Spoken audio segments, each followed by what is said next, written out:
Hey everybody, it's about 10 o'clock Shelby time, and it's time to start my evening message about Parkinson's. I'm a little bit upset I wasn't able to get my chucks today, my purple chucks. I didn't visit Limestone. Friday's my major office day, but I was having some issues with getting around and getting ready for the day and felt flu-like and didn't run a fever. So I decided to opt to stay at house and just rest and then get my hearing aids fixed. I broke one of my hearing aids, and I don't ever do that.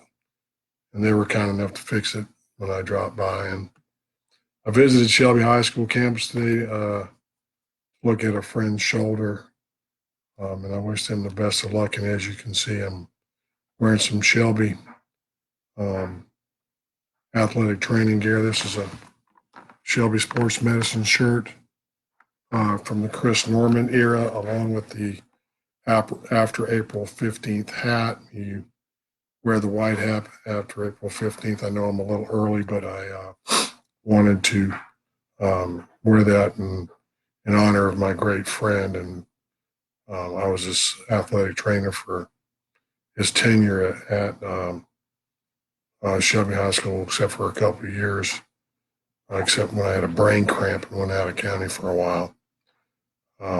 But Chris invited me back to Shelby High School to be his athletic trainer and athletic trainer for the department, and I was able to retire there.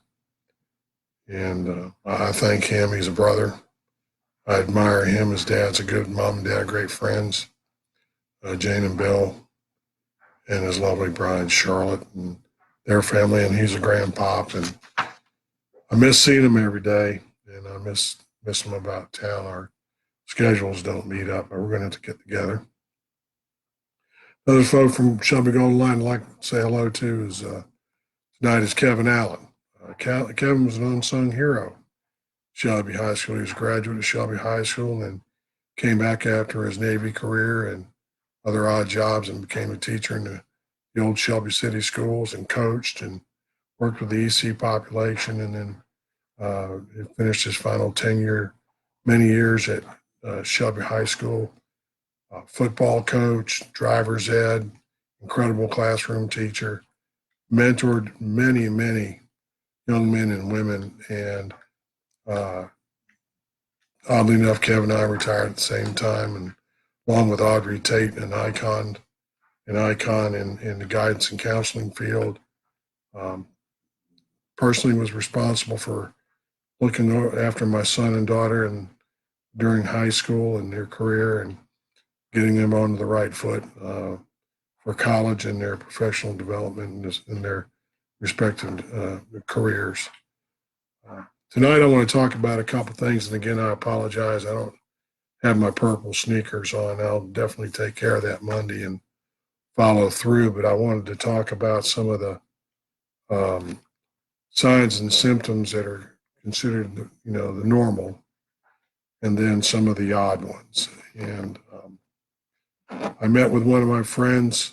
Thanks, Mitchell. Yeah, all's well, man. Above ground, breathing, three hots in a cot, loving my family, loving my God, and loving my country, and all these wonderful people that are supporting me tonight. Thanks for being here, listening tonight. I couldn't do all this without you guys. Jane Hoax, great to see you. Remarkable person, Jane. Christy Webb, one of the best athletes and one of the best people ever came out of Cleveland County. Christy's in research. I believe it's in pharmaceuticals. I may be wrong, but I know she's on the research side of the house. Went to Campbell University, great athlete, great person. Danny Morgan, former wrestler of mine. Morgan family, wonderful folks. Coach Scruggs is back. Susan Gross, thanks for being on board. Excuse me there. I'm just overwhelmed by you folks dropping in tonight. But let's get back to the matter at hand. There's a kind lady that puts this out. I won't mention her name, but she belongs to an organization called Shake, Rattle, and Roll. And this is a list of signs and symptoms that Mary Ann and I use, and a lot of my Parkinson friends use to prepare their pre-office notes when they visit with their selected neurologist or internist who is responsible for taking care of them. Um, if you have a neurological disorder of any type, I recommend that you see a specialist in that area. I have some friends that stay with their general practitioner, their internist, family medicine guy, and that's great. But I want the best working with me. And if I have an internal medicine problem, I go see an internist. If I have a orthopedic problem, I see Bruce Cox and Jay Friedman, and Ryan Hollifield, and Walt Rumfield. Speaking of Walt Rumfield, Walt came from Gardner Webb, was an athletic trainer there, fine athletic trainer, and stepped out of the box and went to, he became a physician assistant in Silverthorne, Carolina. And Walt Rumfield is a very Christian man and his lovely wife, Stacy, are both in the health field, lovely family. And Walt, I appreciate what you do at Crest as a supporting team physician and supporting the athletic program there, and what you do for Cleveland County on the quiet. And, we almost lost Walt one time to an illness, and the good Lord stepped in and some fine medical doctors and made sure that he was still with us. And Walt, I love you, brother. I miss working with you, and I know that you're going to continue to bring great things to our community, orthopedic medicine. So I want to talk about some of the early signs and symptoms that I mentioned the other night, and I have a list here so I don't miss anything. But one of the most classic signs is the hand tremor, and it can be so slight that it may be one finger, a digit, or maybe two fingers, and it be an occasional type tremor. Like my hand is pretty steady tonight. As you can see, it's just a little bit shaky. But one thing is I'm trying to work against that. And two, I'm probably about 2 hours into a medicinal dose. So I should have some, but there's where you see it. And I carry a card in my wallet that tells police officers that I'm not intoxicated, that I have Parkinson's, because they see you shake and stumble and you have slow impaired speech. They have the right to ask questions, and I appreciate that they do. And I've been a couple places and have been asked if I've had anything to drink, and I said nothing more than root beer, because I can't drink alcohol because of my medicine. So I appreciate law enforcement officers looking out for my safety. The tremor is one of the major ones that we see. Another one is a little bit of a loss of balance as far as a change in your gait. Another thing is bradykinesia, slow muscle movements and some discoordination. Then we talk about the facial expressions where your face is flaccid and you have a lack of blinking, and I don't blink much. That was one of the telltale signs. And so what I entered in with was some bradykinesia. Foot tapping was different in my good foot versus my hand, and then my hand tapping drill and hand flip overs like this were discoordinated. I'll do that again for you. Where's my camera? Here we are. You have to do this at certain speeds, and as you can see, my discoordination and my speed is different. Then closing a hand, and I'll get this camera stuff right. And one closes and one doesn't. And that's pretty good today. I did some work yesterday before I was on the camera last night and then this morning. The other thing is foot tapping, alternate foot tapping. And as you can see my hands, the different postures that they take. And it's really weird. I can make this hand, this is my right hand, do this, but my left hand just kind of does it instinctively. And then the way the fingers spread is different. And maybe not to you, but to me, my fingers feel like they're joining each other. And I have what they call Chris Norman fingers, fat fingers, and just a loss of the ability of the thumb to be opposable because of swelling and slow motor movement. I want to talk about the big one, depression. Depression is rampant in in Parkinson's patients. Those, I mean, depression is rampant in our population anyway. But in Parkinson's patients, it's a serious concern, and a lot of it's caused by the fact that you're starting to slip. And when you start to slip, you feel like you're losing your dignity. You feel like you're a burden on your family and that you can't control the change that's occurring. And then you go see the doctor, and then you go through this really large battery of tests. And then they say, well, maybe it's Parkinson's, maybe it's Parkinsonism, which is a disorder of Parkinson's. And then they run you through some test medications, and when it's confirmed, um, it hits you right in the mouth. And trying to hold it together in a doctor's office when you sit there alone and they say you have Parkinson's, the first thing I thought was, how in the hell am I going to tell Mary? How am I going to tell my family? What am I going to tell my mother? My dad's not around now, hasn't been for over 30 years. What am I going to tell them and how? And what test do I have that proves it? And she knew something was wrong because she would come over with the school with me late at night and help me do my job as an assistant principal and saw me struggle and helped me through those late nights till 10 o'clock to get my bus reports in, my discipline reports in. And she knew I was slipping, and I knew that we had talked about it, but having that confirmation diagnosis is holy smoke. And then you come home and you talk to your spouse about it, and the first thing you do is you hit the internet. And the internet, you know how the internet is. And you read everything under the sun, and it even makes it worse because you always pull the bad parts out. And then the loss of dopamine and the normal functions of your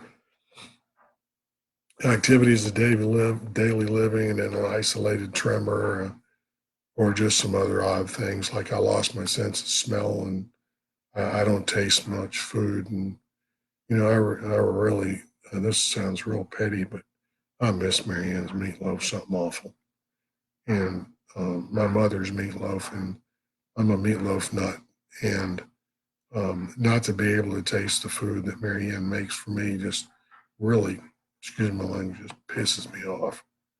And she knows I can't taste it, and she still tries to make really nice meals for me. And we're a little bit of a traditional family, and and I just wish I could taste some things sometimes.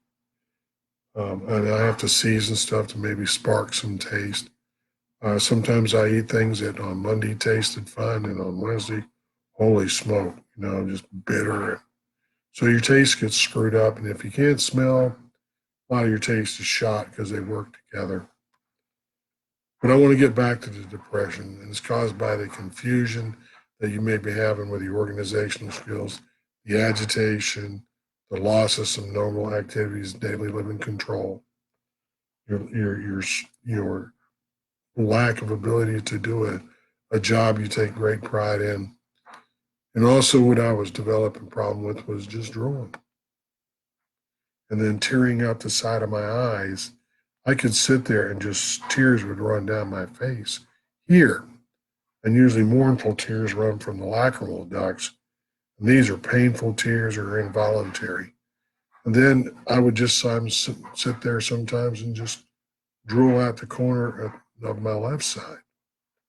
And I thought, holy smokers, man, I had a stroke.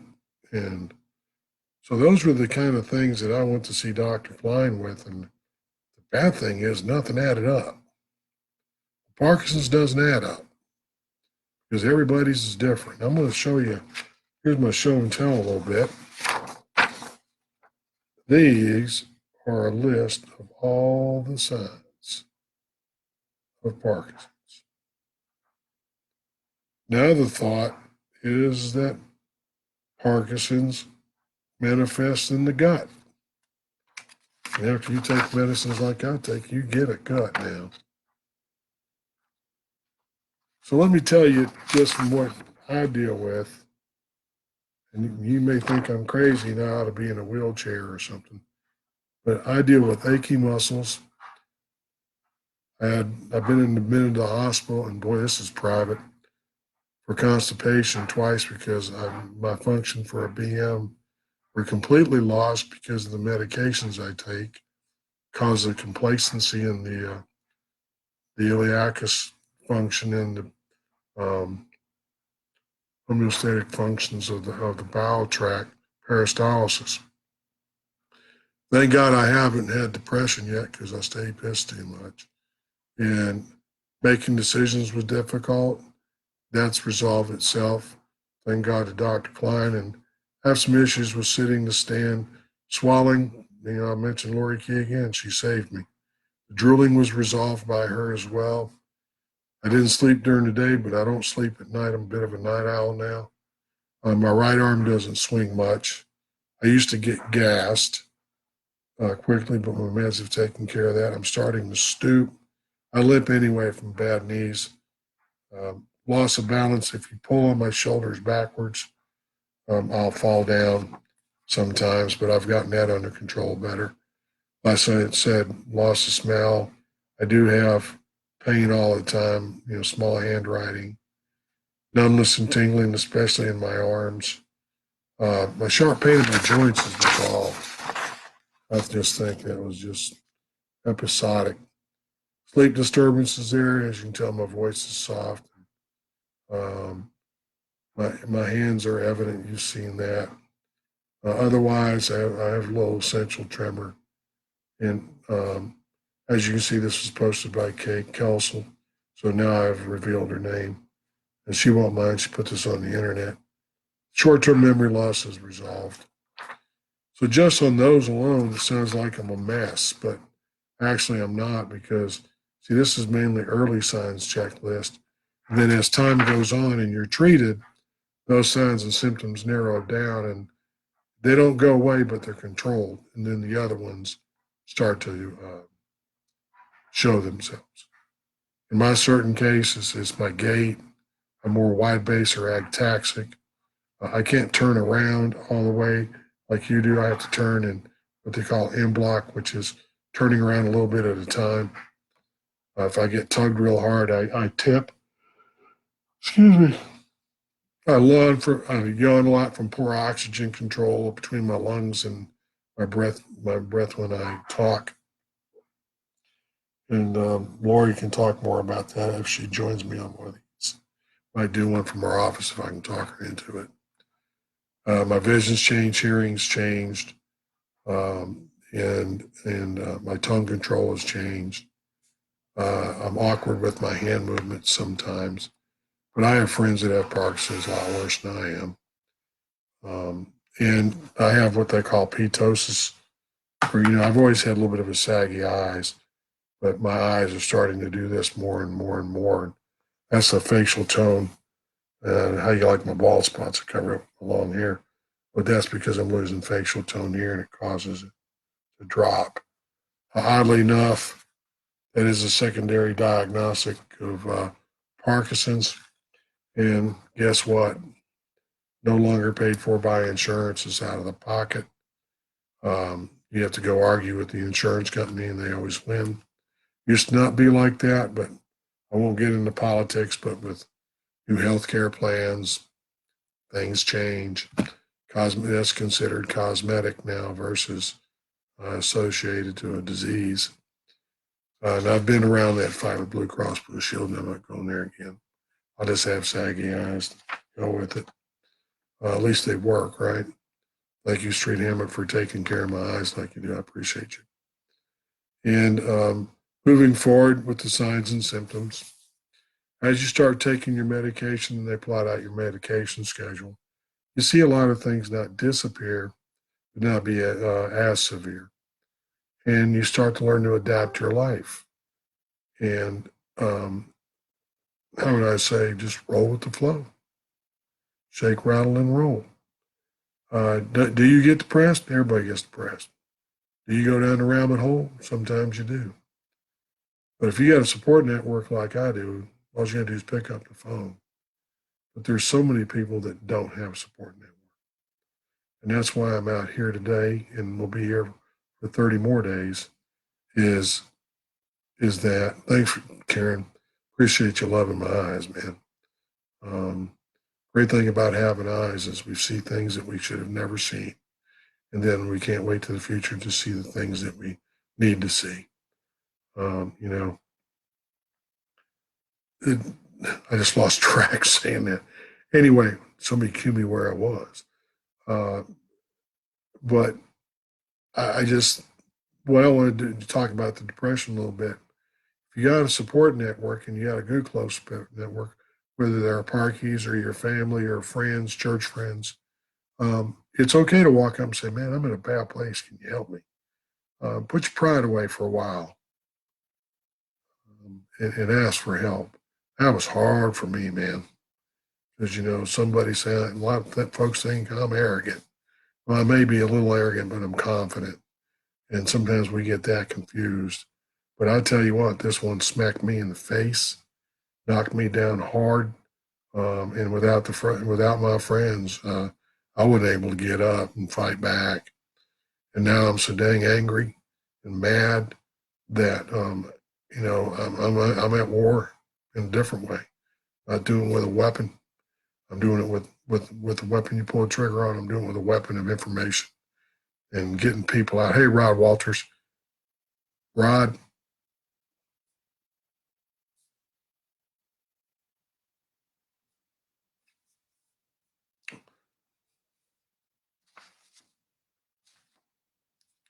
Thanks what you did for Mr. Ariel. Thank you. Anyway, moving on. Hope your son's doing well, Rod. He's in our prayers every day.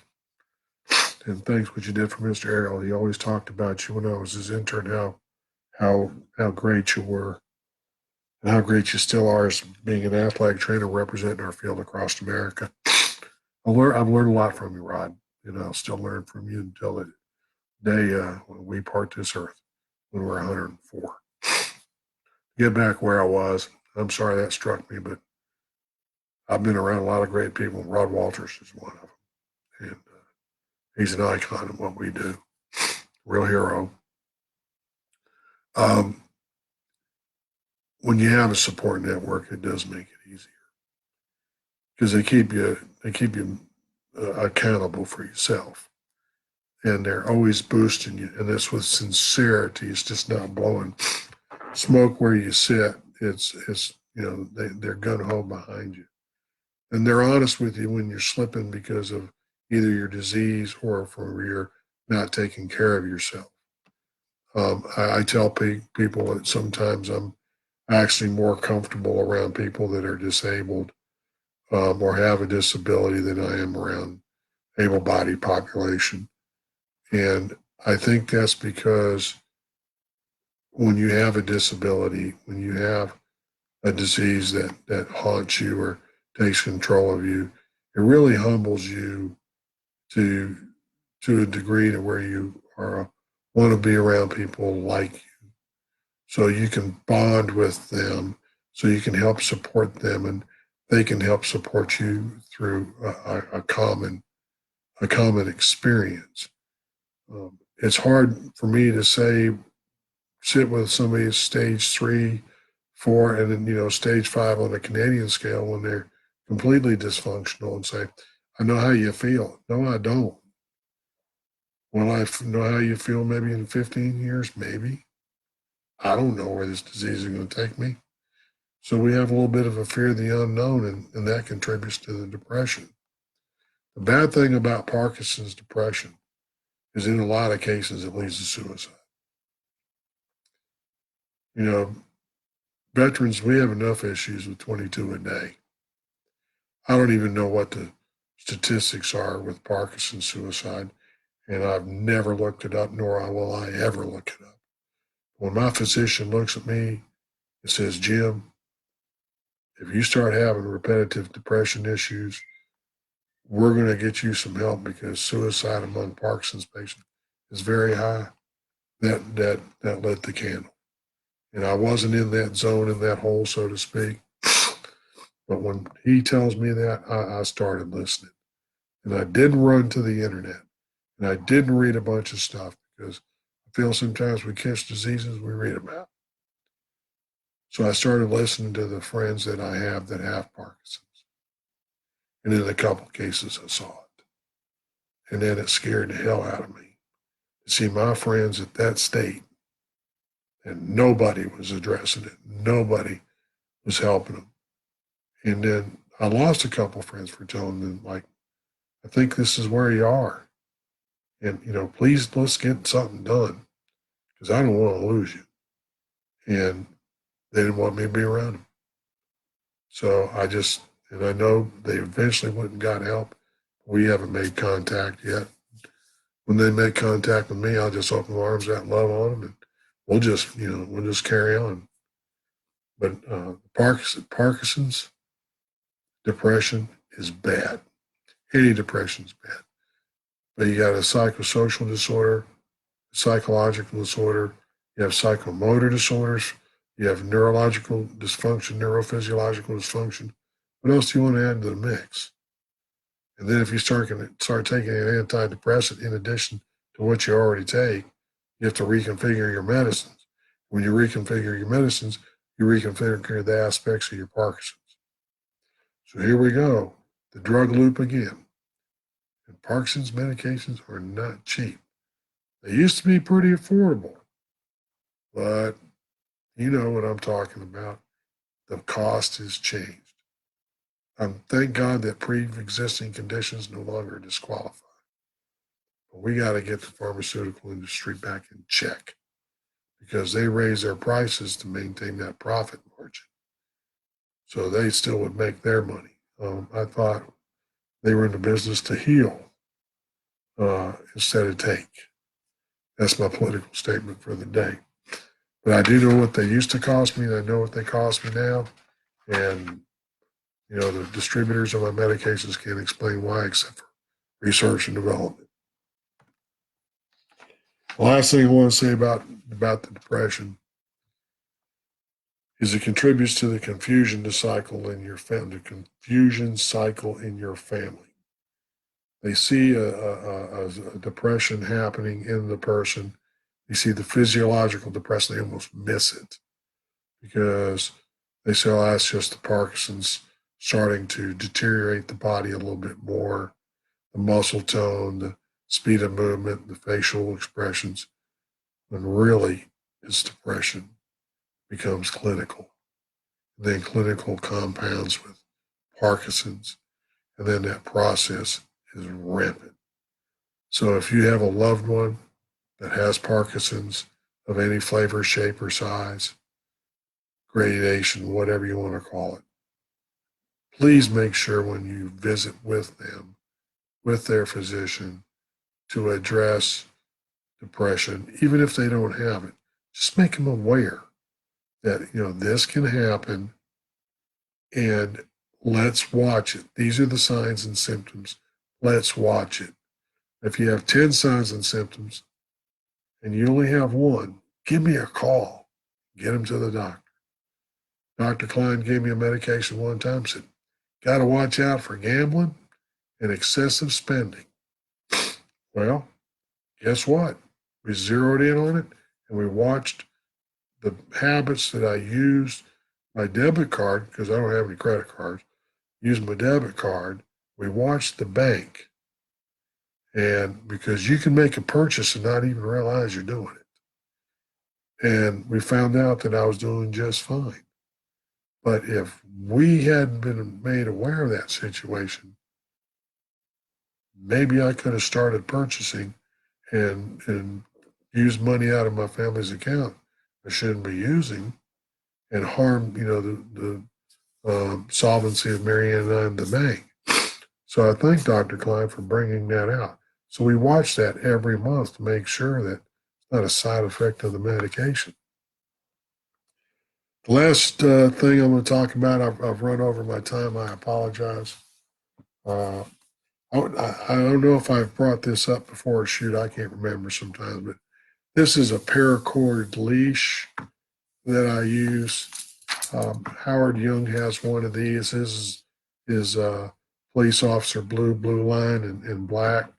And as you can see, it's a tapered leash that has large end near the buckle, and then it gets wider and denser through the length of the leash. And then I had this measured and hand fitted so I could slide my hand through it. And what you're supposed to do is take your leash and loop it like this, like a static line on a parachute jump. This leaves some leeway and allows you to have lax end on the lower part of the leash. And if the dog pulls, at least you have some, some safety time to react. For all you prior service guys that have jumped out of a bird, there's your static line grab.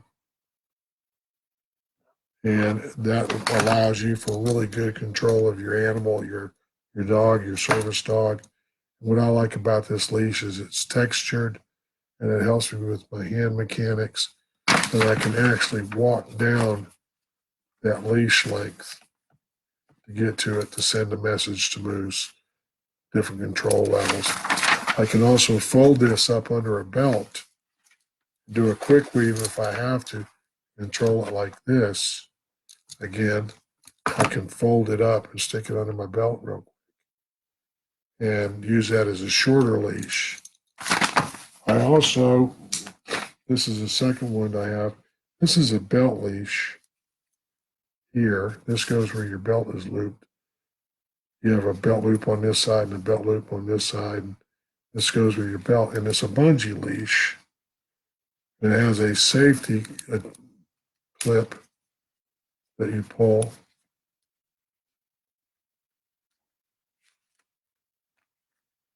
And it opens. And that connects to his leash. And then I can be hands-free. This one hasn't been used. I'm wearing one right now. But I can be hands-free in the cafeteria, and at the same time, Moose is on my parallel left side, and he stays really close to me, and he can guide me through while I carry a tray or I carry some dishes.